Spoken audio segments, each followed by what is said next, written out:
Welcome everybody to ME3501 lab. This is the first lab of the semester, and today we're going to be talking about the resistance strain gauge, which is one of the most important devices that we use to measure both displacements and forces and pressures and so forth. In fact, in this lab alone, you're going to encounter the strain gauge explicitly in 2 of your experiments, and you're going to be using devices that utilize strain gauges to measure forces in another 2 of your experiments. So this is a very important device. As a general rule, when we're trying to measure forces, we have several techniques available to us. Like, for example, if you have a balance beam, then what you're doing is you're putting an unknown weight in one side of it, and you're putting known weights on the other side of it, and when the 2 of them balance out, then you deduce the weight of this side. So you can measure forces by comparing them to a known force. The other common technique that we use to measure forces is to apply the force to a deformable body, to a spring. And then if you know the cross-section of the spring, and you know the modulus, and you know your strength of materials theory, then you can calculate for a given applied force or moment or torque how much that deformable body is going to deflect. So if you measure the deflection of the deformable body, you can deduce what the force was that was applied. And that's the theory that we're going to be using in the measurement of the strains that we are going to have on our cantilever beam today. And then later on in the lab, you're going to use a complex set of loads that you apply to a tube that is being deflected both in bending and in torsion, and then you'll measure a complex state of strain on that one using a strain gauge rosette. And in our experiments where we do tension tests and the experiment where we do torsion, the load cells, the devices that actually measure the tensile force, as well as the device that measures the torque that you apply to your torsion specimen, also use resistance strain gauges. So these are objects that we use in the lab a lot. It's a good thing for you to become familiar with them. If you end up doing experimental stress analysis, you will also be using these strain gauges very commonly out in the field. So just to give you a quick example of that, back around 1996 or something, I was doing a large failure analysis investigation that involved the failure of truck axles.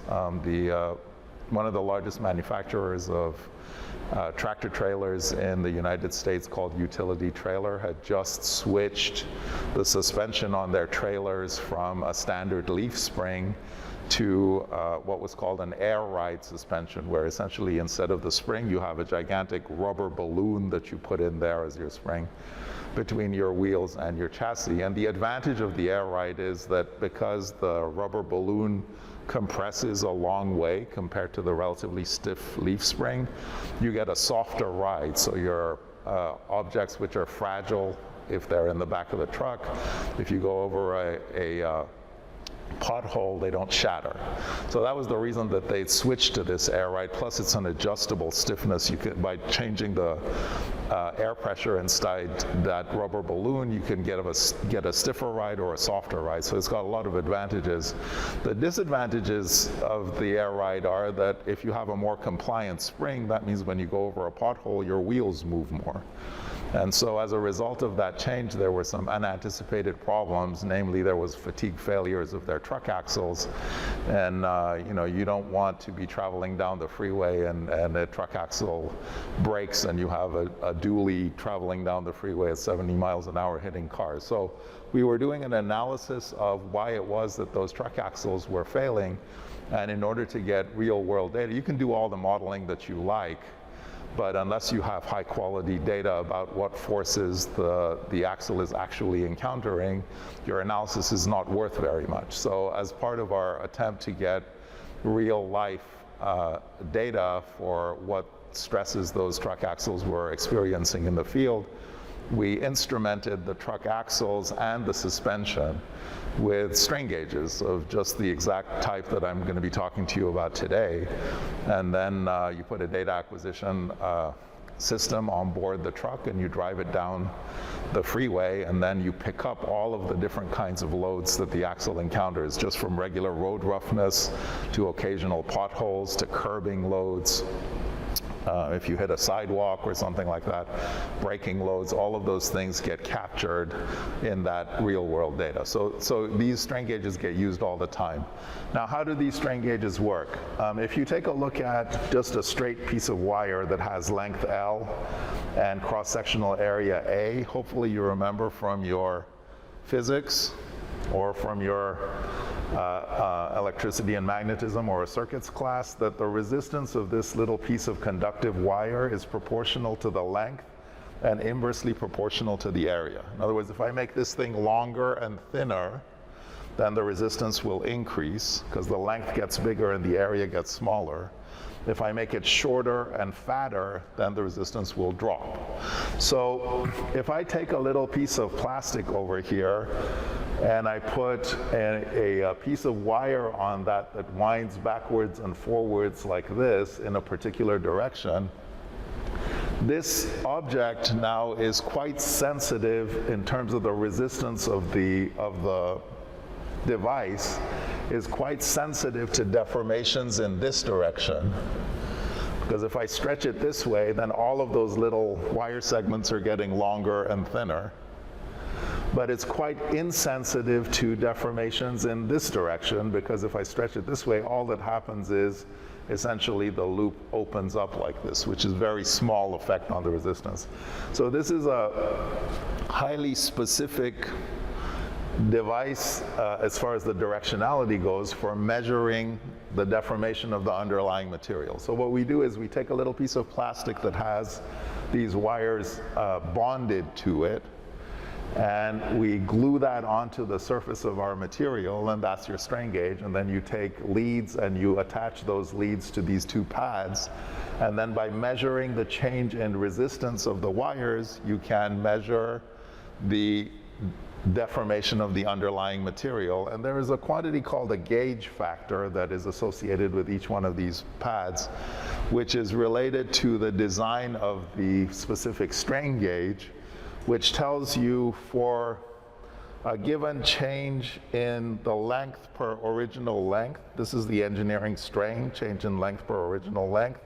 So if I have a certain amount of change in the length of the material per original length, how much change in resistance do I get in the strain gauge?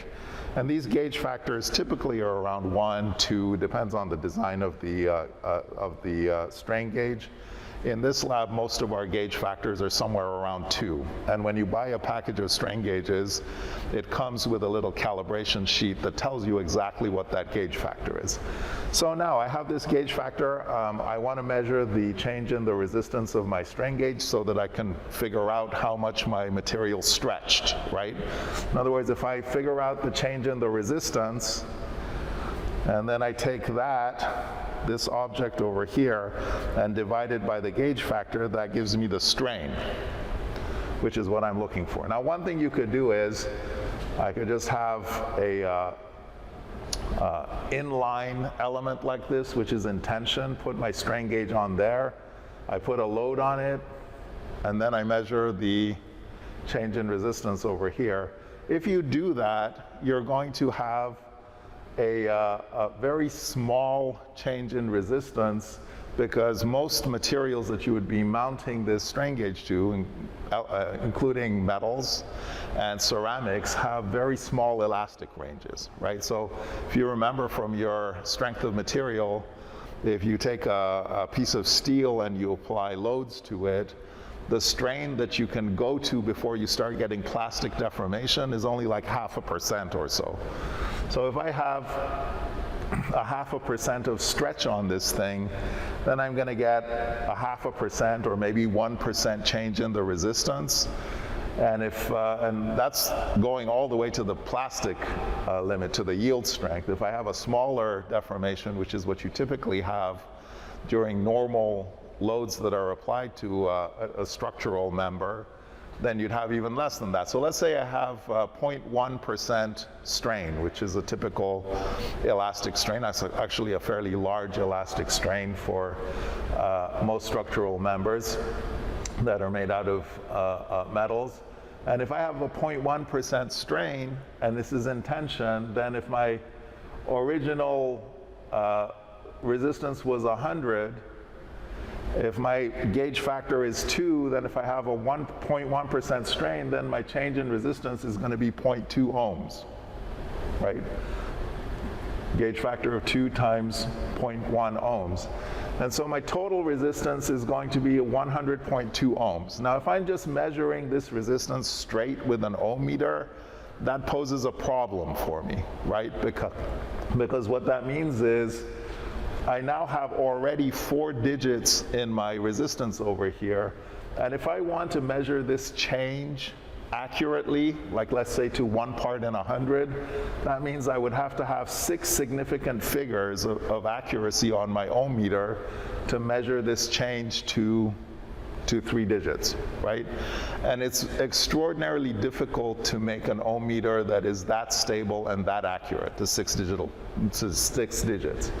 So instead of just measuring the resistance straight up like that, we look for ways to magnify that difference in resistance. Okay, and there's ways that you can magnify the difference in resistance mechanically, and ways that you can magnify the difference in resistance electrically.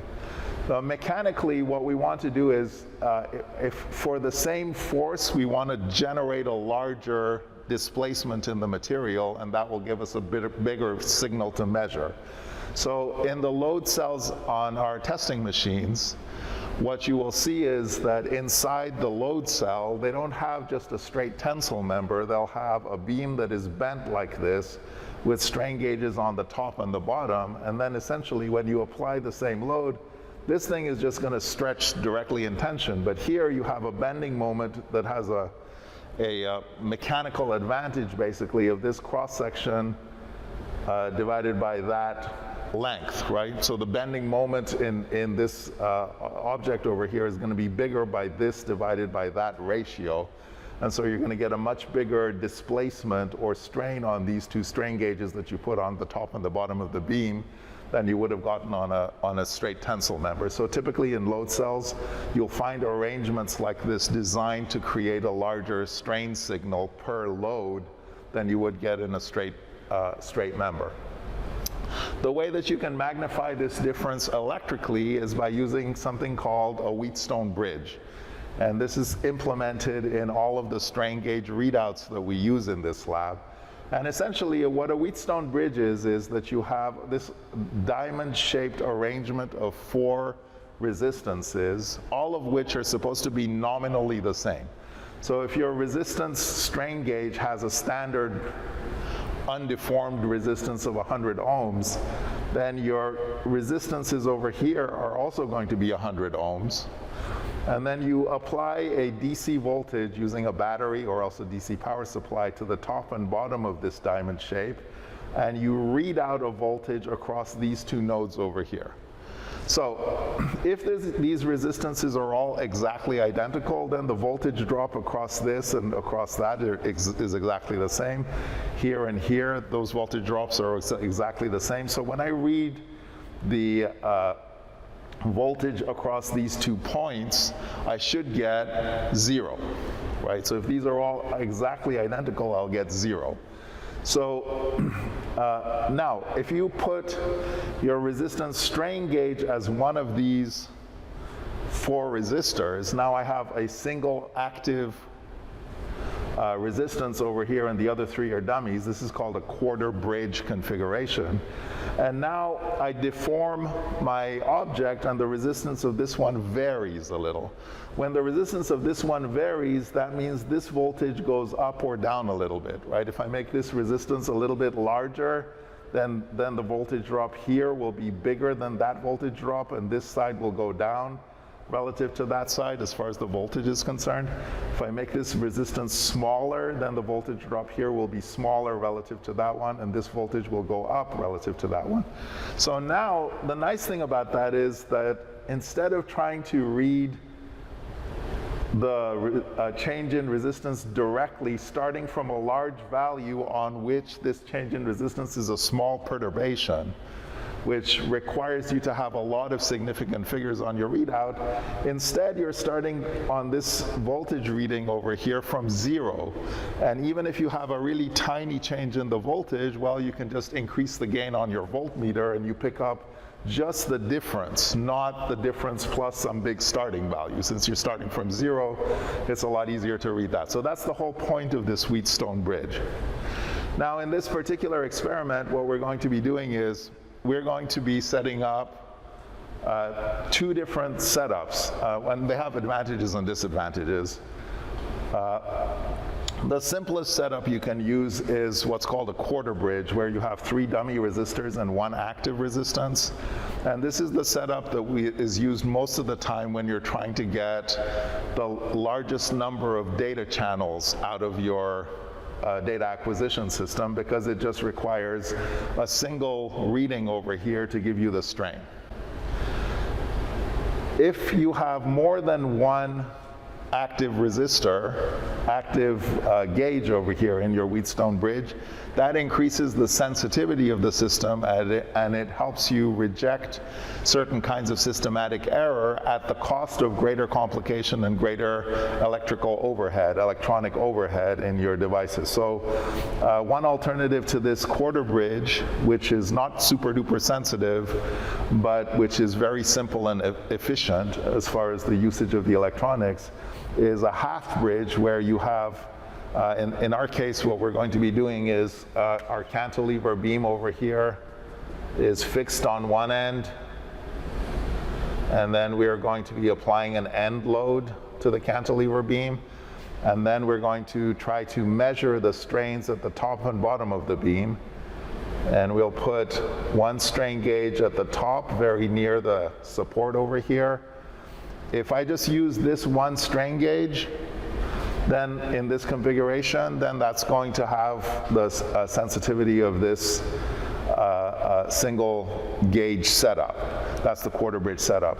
But I can also have another resistance strain gauge on the bottom of it, and that would be this half bridge setup, where this one is the top, this one is the bottom. And now, as I bend this thing, the top stretches, the bottom contracts, so I get double the motion of the voltage over here, because this resistance is getting larger as you stretch the top. This resistance is getting smaller as you compress the bottom, so I get twice the change in the voltage as a result of this half bridge setup than I would have gotten in the quarter bridge setup. And if you want to get even more sensitivity out of it, you can have what's called a full bridge, where you have 2 resistances at the top. So I would have 2 separate resistances, both. This is not shown, like I'm not showing the full top surface, but if I drew the full top surface, I would have 1 resistance here, another one in the same longitudinal location, just moved sideways, and that would be this one and this one. And then for this one, I would have the 2 compressions, and that would be this one and this one. And then that way, as you deform the bridge, this one goes down double, this one goes up double, and you get quadruple the change in voltage as a result of the deformation of the deforming beam over there. So we're not going to do the full bridge in the experiment that I'm going to show you. We're going to do the half bridge with 2 active gauges. We're going to do the half bridge with 1 active gauge and 1 resistance strain gauge that is on just a chunk of metal. And then we're also going to do an experiment with a quarter bridge, okay? And then when you do the experiment later on in the semester, where you're measuring a strain gauge rosette to measure complex deformations of a beam and combined bending and torsion, you're going to use 3 of these quarter bridge setups to measure the 3 strains in the rosette. For this simple setup over here, we're going to use one setup which is just quarter bridge, one setup where we have 2 active strain gauges, and then a third setup where we have 1 active strain gauge and then a strain gauge glued to a piece of steel which is just sitting on the side.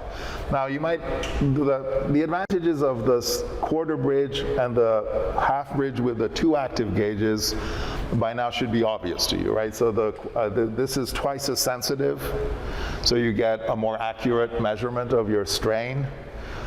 There's another advantage of this half-bridge setup though, which is what I'm really trying to do, and in this experiment with the beam and bending, is to pick up the bending strains, right? So, but this object might have things on it other than bending strains. Like for example, let's suppose that it's also undergoing tension and compression. Or let's suppose that I glue these things on when the lab is 70 degrees Fahrenheit, and then I do my experiment when the lab is 80 degrees Fahrenheit, and then I might have thermal expansion, right? So it would be nice if my experimental setup rejected the things that I don't want to measure and measured only the thing that I do want to measure. Right? Now if I'm just using the quarter bridge setup over here, I just have 1 active gauge at the top. That active gauge is going to respond to all 3 of those factors that I told you. If I bend it, it'll show a change in resistance. If I stretch it, it'll show a change in resistance. And if there's thermal expansion, it will also show a change in resistance, right? So it's not rejecting any of those modes. If I have the 2 active gauges, 1 on top, 1 on the bottom, remember the way this is set up now is this, when this one stretches, the voltage over here goes down. When this one stretches, the voltage over here goes up. Right? So that's why I put this one on the bottom of the beam and this one on the top of the beam. When the beam bends, this one stretches, that one compresses. Right? So this one stretches, the resistance gets bigger. This one compresses, the resistance gets smaller. Both of those end up lowering the voltage at this node. Right? So they cooperate to read the bending deformation. What about those other 2 deformations that we talked about? Well, if I have thermal expansion, both of these are stretching. Right? So what that means is that this one increases in resistance, but this one also increases in resistance. And that means that this is still going to be exactly the halfway point between these 2. So the fact that I have a positive and a negative strain gauge over here, both getting stretched, cancels that out, and I still read 0. So essentially this setup rejects the thermal expansion strain, and you don't read it. Same thing with tension on compression. If I had tension or compression, if I had tension, both of them would get stretched. That would get nullified. If I had compression, both of them would get compressed. That would get nullified. So the only thing that this thing picks up is the deformation mode where this one is getting stretched, that's getting compressed, or this is getting compressed, that's getting stretched. In other words, bending, right? So that's another cool advantage of the half-bridge setup, is it compensates or rejects the modes of deformation that you're not interested in. Now, the third setup that we're going to be using in this experiment, where we have one active gauge actually attached to the object, and then the other active gauge is attached just to a block of steel, that has some advantages and disadvantages of both setups.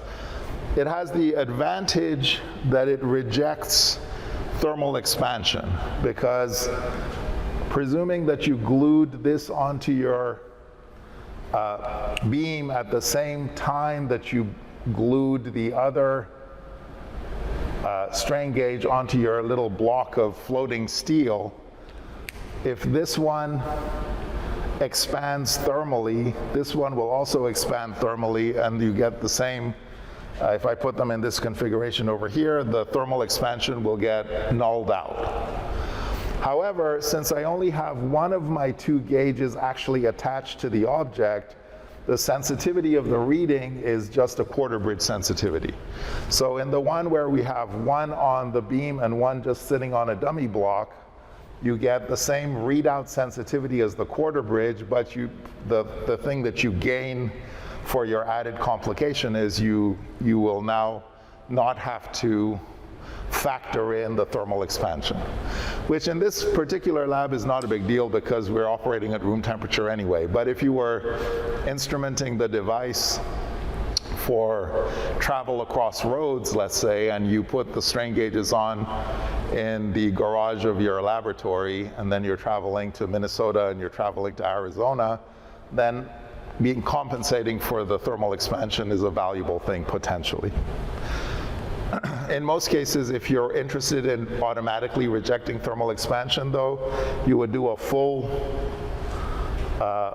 two active gauge half bridge setup, or else a full bridge setup, so that you're getting the full benefits of increased sensitivity as well as the rejection of the thermal expansion.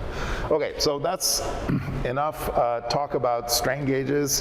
Why don't we move on over to the cantilever beam experiment, and we'll do a run through, and then we'll provide you with the data from the experiment so that you can do the analysis where, for given loads at the end of the cantilever beam, you can, using strength of materials theory, calculate the moments that are applied at that point. And when you know the cross-section of the beam, you can calculate the experimental strains that you would encounter there, and you can compare that to the experimentally measured strains. Or alternatively, from the experimentally measured strains, you can calculate the moments and then compare them to the theoretical moments that you would get from your strength of materials calculation. So let's go over there, and then we'll show you how the experiment works.